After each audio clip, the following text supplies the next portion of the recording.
আমাদের সাবেক যুবদলের জেলা সভাপতি সারাদিন যাই কষ্ট করি না কেন আপনাদেরকে দেখলে মনটা ভরে যায়। মনে হয় যে নিজের ঘরে আমার সেইখানে মানুষ খেটে খেটে খেটে খেটে চলতে চায়। 12 তারিখের পরে আমি আপনাদের জন্য করে ছাড়বো ইনশাআল্লাহ।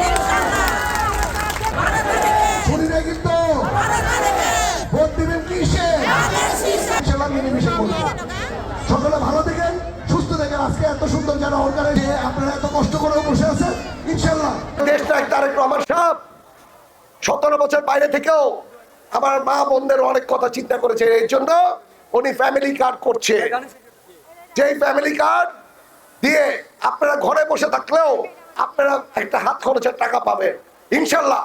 আমরা তারাবো রূপগঞ্জে সবচেয়ে শক্তিশালী বিএনপি কমিটি আছে।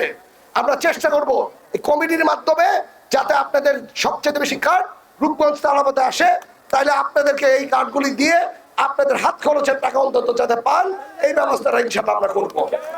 মাদকের সমস্যা আছে না? ঘরে ঘরে এখন মাদকাসক্ত ছেলে মেয়ে হয়ে যাচ্ছে। এই ছেলে মেয়েকে মাদকাসক্ত কেন করেছে জানেন?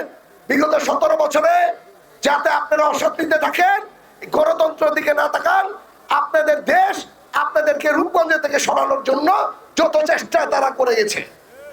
আপনাদের জায়গা দখল করে নাই, আপনাদের গ্যাস লাইন কেটে দিয়েছিল, আপনারা কি গ্যাসের জন্য টাকা দিয়েছিলেন? কিন্তু এই ফ্যাসিস্ট সরকার আপনাদেরকে টাকাটা সরকারের খাতাটা জমা দিয়ে তারা তাদের গ্যাসের লাইন ঠিকই রেখেছে, আপনাদের গ্যাসের লাইনটাকে কেটে দিয়েছে। আমি চেষ্টা করব এই গ্যাসের লাইনটাকে বৈধতা দেওয়ার জন্য সকলকে মিলে আমরা ইনশাআল্লাহ চেষ্টা করব।